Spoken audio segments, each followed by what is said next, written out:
Patay sa operasyon sa Lanao del Sur ang itinuturong utak sa pagpapasabog sa Mindanao State University, Marawi City noong Disyembre.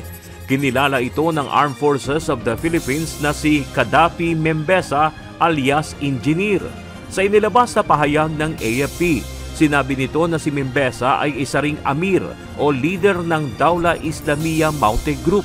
Na-recover sa operasyon ang 9 na high-powered guns, isang bandolier, 4 na Baopeng radios at isang smartphone.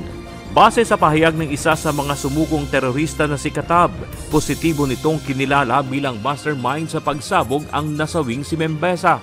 Sa isang mensahe, pinuri ni AFP Chief of Staff General Romeo Browner ang mga sundalo sa matagumpay na operasyon laban sa mga suspect sa madugong pagsabog noong Disyembre na ikinamatay ng 4 na individual.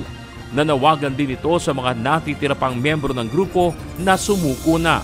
Ayon kay General Browner, walang humpay ang pagtugis ng mga sundalo sa mga naghahasik ng gulo, kaya mas mainam kung kusa ng susuko ang mga ito kaysa matulad sa sinapit ng mga namatay na kasamahan.